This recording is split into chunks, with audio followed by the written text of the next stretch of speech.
안녕하세요. 이시우TV의 이시우입니다. 해당 분석은 초안 분석이며 최종 분석과 픽은 하단 댓글에 있는 링크로 문의 주시면 방입장 도와드리도록 하겠습니다. 방입장은 무료로 진행되며 절대 금전적인 요구를 일체하지 않습니다. 이번 분석은 승부식 85회차 국내 축구 총 6경기 분석 진행해 보겠습니다. 올 시즌에도 광주는 여전히 적극적인 공세를 펼치고 있습니다. 하지만 지난 시즌만큼의 효율적인 공격을 보여주지는 못하고 있습니다. 결정력이 상당히 떨어진 모습을 보이고 있으며 이는 허율이 공격수에서 수비수로 변동된 것도 영향을 미친 것으로 보입니다. 대신 압박에 약한 팀을 상대로는 좋은 성과를 보이고 있습니다. 특히 광주는 강한 전방 압박을 통해 PPDA 수치에서 1위를 기록하고 있어 상대의 빌드업을 효과적으로 방해하고 있습니다. 반면 인천은 여러 가지 심각한 문제를 겪고 있습니다. 가장 큰 문제는 간격 문제로 중앙에서의 빌드업 상황에서 많은 미스를 범하고 있습니다. 인천은 기본적으로 수비와 역습에 중점을 두는 팀이지만 순간적으로 라인을 올리는 상황에서 나오는 실수가 치명적으로 작용하고 있습니다. 특히 김보섭 같은 윙어들이 1대1 상황에서 템포를 끊거나 백패스를 통해 역할을 제대로 수행하지 못하고 있습니다. 전방에서의 힘도 제르소가 부상 이전보다 약해진 상태입니다. 이번 경기는 언더와 광주의 한 골 차이 승리를 기대해 볼 수 있는 매치입니다. 광주는 여전히 전방 압박을 적극적으로 펼치고 있어 인천의 빌드업 미스나 순간적으로 벌어진 간격을 노릴 가능성이 큽니다. 그러나 광주의 결정력이 지난 시즌에 비해 떨어진 상황이기 때문에 득점이 많이 나오는 경기가 되기는 어려울 것으로 예상됩니다. 따라서 광주가 인천을 상대로 전방 압박을 통해 우위를 점할 가능성이 높으며 이로 인해 인천의 빌드업 미스와 간격 문제를 활용할 수 있을 것입니다. 그러나 결정력의 저하로 인해 경기에서 많은 득점이 나올 가능성은 낮으며 광주가 한 골 차이로 승리할 가능성이 높다고 볼 수 있습니다. 수원은 이제 공격적으로 플레이할 의지를 분명히 드러내고 있습니다. 에이스 이승우가 대구전에 맞춰 준비 중이며 손준호 역시 많은 출전 시간을 부여받을 예정입니다. 이는 김은중 감독이 직접 인터뷰에서 밝힌 내용이기도 합니다. 수원은 전반을 버티고 후반에 승부를 보는 경기 양상을 자주 보여왔지만 이제는 전반전부터 적극적으로 나설 계획입니다. 지난 경기에서도 김천을 상대로 3대2로 다득점 승리를 기록했습니다. 반면 대구의 문제는 공격력에 있다고 볼 수 있습니다.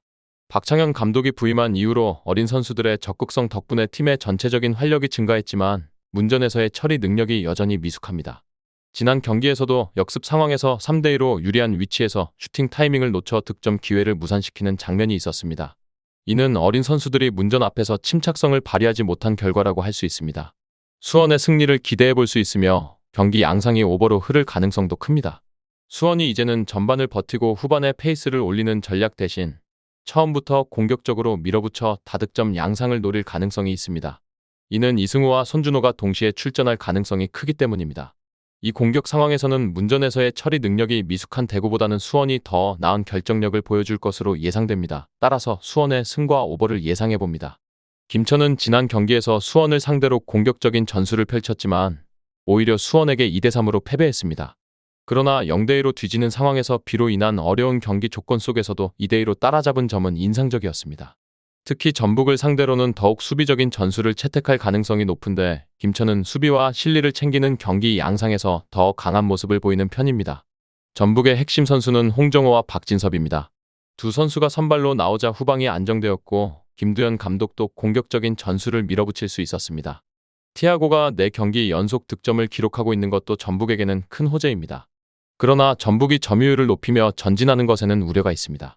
김천을 상대로 이미 55%의 점유율과 1.65의 기대 득점을 기록하고도 0대1로 패한 전적이 있기 때문입니다. 이번 경기는 언더와 무승부를 기대할 만합니다. 전북의 후방이 홍정호와 박진섭의 복귀로 인해 상당히 안정화되었고 이 덕분에 전방에도 어느 정도 힘을 실어줄 수 있게 되었습니다. 전북은 제주를 상대로 2대1 승리를 거두며 이러한 안정성을 결실로 맺었습니다. 그러나 김천 역시 수비적으로 탄탄하고 역습에 강하기 때문에 전북 입장에서도 쉽게 안심할 수 없는 경기가 될 것입니다. 이 외에도 다른 축구 분석과 야구 분석 및 종합 픽이 궁금하시다면 하단 고정 댓글 링크로 문의 주세요.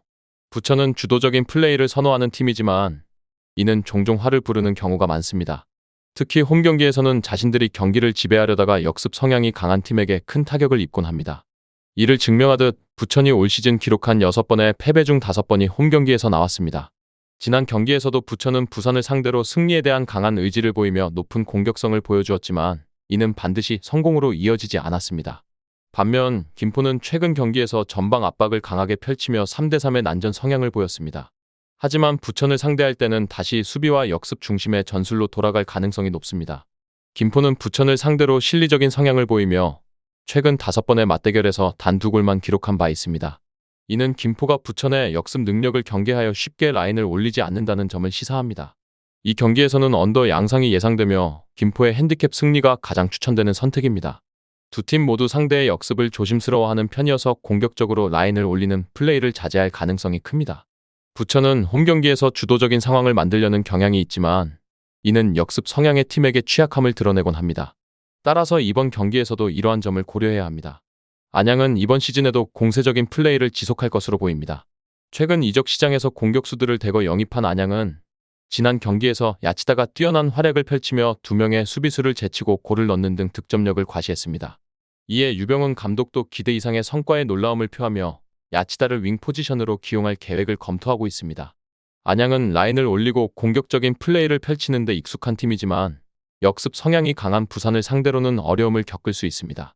부산은 안양을 상대로 좋은 전적을 가지고 있으며 특히 역습 상황에서 강한 모습을 보여왔습니다. 안양의 라인 올리는 플레이 스타일은 부산의 역습과 맞물려 부산에게 유리한 경기 양상을 만들 가능성이 큽니다. 실제로 지난 맞대결에서도 3대4로 난전 끝에 패배했지만 그 이전에는 3연승을 기록하며 안양을 잘 잡아냈습니다. 이러한 역습 전략은 안양의 공세를 상쇄시키는 데 효과적입니다. 또한 안양 감독의 사임은 팀의 변수로 작용할 수 있습니다. 성적 부진으로 감독이 사임하면서 팀은 새로운 전술을 짜야 하는 상황에 처했습니다. 감독의 공백이 변수로 작용할 수 있지만 부산이 안양을 상대로 강한 모습을 보여왔던 점을 고려할 때 이번 경기에서도 부산의 역습이 주요 전략이 될 가능성이 높습니다. 이 경기에서 추천되는 선택은 오버입니다. 안양의 공격적인 기세와 전력은 여전히 강력하지만 부산의 역습 전략과 안양과의 궁합이 좋아 난전 양상이 펼쳐질 가능성이 높습니다. 부산이 안양을 상대로 역습을 통해 다득점을 노릴 수 있으며 이러한 플레이 스타일은 경기의 페이스를 예측하기 어렵게 만들 수 있습니다. 결과적으로 이번 경기는 득점이 많이 나오는 경기가 될 가능성이 큽니다. 이랜드는 최근 경기에서 3대2로 가까스로 승리를 거두었습니다. 이 경기에서 이코바가 퇴장당했음에도 불구하고 승리를 기록한 것은 긍정적인 부분이었지만 이랜드의 수비 불안정은 여전히 눈에 띄었습니다. 패스 미스로 인해 공격이 끊기면 수비진에 큰 부담이 가해지는 등 이랜드의 플레이 스타일이 상당히 공격적이라는 점이 두드러졌습니다. 그러나 최근 이랜드의 공격력은 일정하지 않았고 지난 경기에서도 3골 중 2골이 세트피스에서 나왔습니다. 성남의 최철우 감독은 최근 경기에서 선수들의 정신력과 의지에 대해 강한 불만을 표출했습니다. 패스 미스가 잦고 수비가 쉽게 무너지는 모습은 감독에게 큰 불만을 안겨주었습니다. 성남의 전술은 후이즈의 개인 기량이나 교체 선수들의 활약에 의존하는 경향이 강해 팀 전체가 조화롭게 움직이는 모습은 부족했습니다.